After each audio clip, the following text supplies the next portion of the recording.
Bàbá Alebiosu tó jẹ́ gbajúmọ̀ òṣèré Yorùbá ti pariwo síta pé kí gbogbo ọmọ Nàìjíríà dákun kán dìde ìrànlọ́wọ́ sóhun lórí platform Pastor Agbala Gabriel. Eléyìí mà tún lágbára kẹ̀. Gbogbo ẹ̀yin olólùfẹ́ Yorùbá movies pátápátá tẹ́ ẹ mọ̀ bàbá Alebiosu dáadáa. Ǹjọ́ yẹ kí a rí bàbá Alebiosu níta bí eléyìí kán máa tọrọ ìrànlọ́wọ́ pẹ̀lú omijé lójú publicly pẹ̀lú bí a ṣe máa ń rí tí bàbá yìí máa ń fi gbogbo ara ṣiṣẹ́ nínú gbogbo fíìmù tán bá ṣe. Tẹ́ ẹ̀ bá sì gbàgbé wípé bàbá yìí ti jáde rí lásìkò ìgbà kan tí wọ́n bẹ̀bẹ̀ fún owó bí eléyìí táwọn kan nínú ẹgbẹ́ òṣèré tíátà Yorùbá tí wọ́n sì bá bàbá yìí gbowó sí àkáǹtì kan. Àmọ́ bàbá yìí ń jẹ́ kó yé wa báyìí wípé wọ́n scam àwọn ni wọ́n ní kankan nínú owó ọ̀hún wọ́n ní kò tẹ́ àwọn lọ́wọ́. Èwo nínú yín gangan ló wá scam bàbá Alebiosu nítorí Ọlọ́run? Eléyìí mà lágbára kẹ̀. Àti pé kí ni iṣẹ́ tí àwọn olórí tampan gan ń ṣe? Ẹ dákun ẹ bá wa pè Mr. Látìbóde o. Ọ̀rọ̀ yìí kàn wọ́n o tó bá jẹ́ pé lóòótọ́ ni wọ́n ń ṣe dáadáa síra wọn nínú ẹgbẹ́ tampan tí wọ́n ń ṣe yẹn. Ṣó yẹ ká rí bàbá Alebiosu níta kán máa sunkún bí eléyìí kán máa tọrọ ìrànlọ́wọ́ lọ́wọ́ gbogbo ọmọ Nàìjíríà? Ṣebínú ẹgbẹ́ ìgan ló yẹ kán ti kọ́kọ́ ran bàbá yìí lọ́wọ́. Ìgbésẹ̀ wo gan lẹ ti gbé láti ran bàbá yìí lọ́wọ́ nínú ẹgbẹ́ tampan kó tó di pé bàbá yìí wá bọ́ síta sí gbogbo ọmọ Nàìjíríà wípé kán wá máa ran àwọn lọ́wọ́? Eléyìí lágbára o. Ẹ dákun ẹ bá wa pé bọ̀dá Odunlade Adékọ́lá náà jáde sọ̀rọ̀ ọ̀rọ̀ yìí kàn wọ́n tó bá ní àwọn òwò nínú òṣèré tíátà Yorùbá tí bàbá yìí ti bá ṣiṣẹ́ dáadáa tó sì fi gbogbo ara ṣiṣẹ́ pẹ̀lú wọn.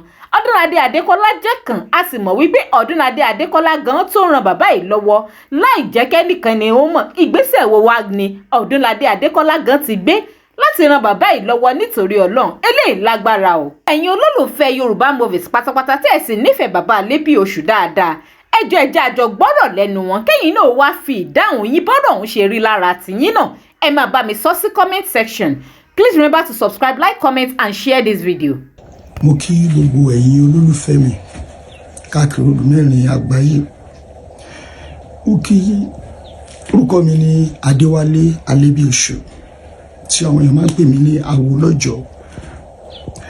Mo nílò ìrànlọ́wọ́ gbogbo àgbáyé ni gbogbo ẹ̀yin olólùfẹ́ mi káàkiri odò mẹ́rin àgbáyé ni mo nílò àánú yín. Mo fẹ́ kẹ́ jọ̀ọ́ kẹ́ ṣàánú fún mi. Ẹ má sọ pé Alebiosu again mo tún dé.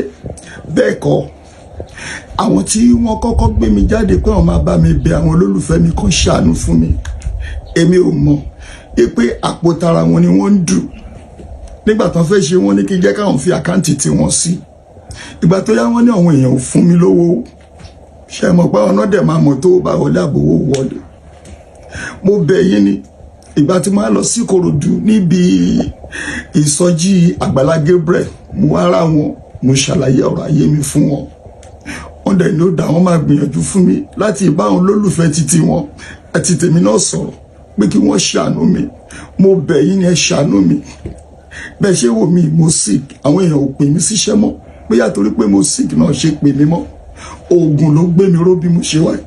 Oògùn àti pé ọkùnrin mi gbọ́dọ̀ súnlẹ̀ torí àwọn ọmọ máa sanwó léwe, a máa jẹun nulẹ̀, máa sanwó lé. Òun ni mo fi lóògùn tí mo fi ń gbéra mi. Mo wá òpó dá tí fíìmù bá tiẹ̀ lọ mọ́ kí n máa ta nǹkan kankan, kí n ṣí ṣọ́ọ̀bù, kí n máa tajà, kí n máa jí láàárọ̀, kí n máa lọ jókòó mi, kí n máa tajà.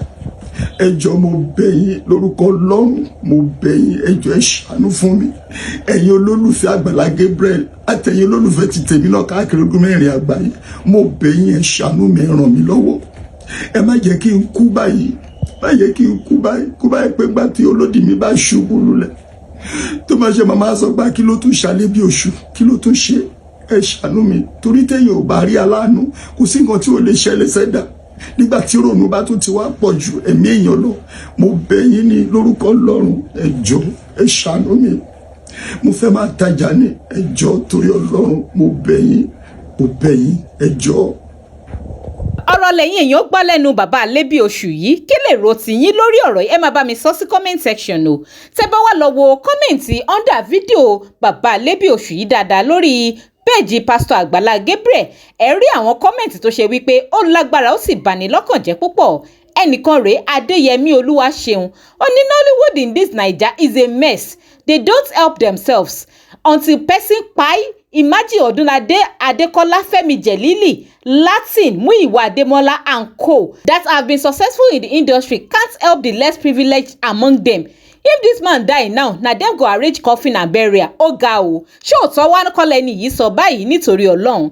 Bó ṣe máa ń ṣe ní ọ̀pọ̀ ìgbà lélẹ́yìí, wọ́n abandon àwọn tó need help wọn. Wọ́n ní assist wọn lásìkò tán wà láyé, àmọ́ ẹ jẹ́ kí nǹkan kan ṣe wọ́n pẹ́rẹ́ báyìí.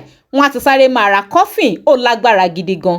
Ẹlòmíì tún rèé Babatunde Sunday Fagboyede. Only Nollywood in Nigeria is a complete mess.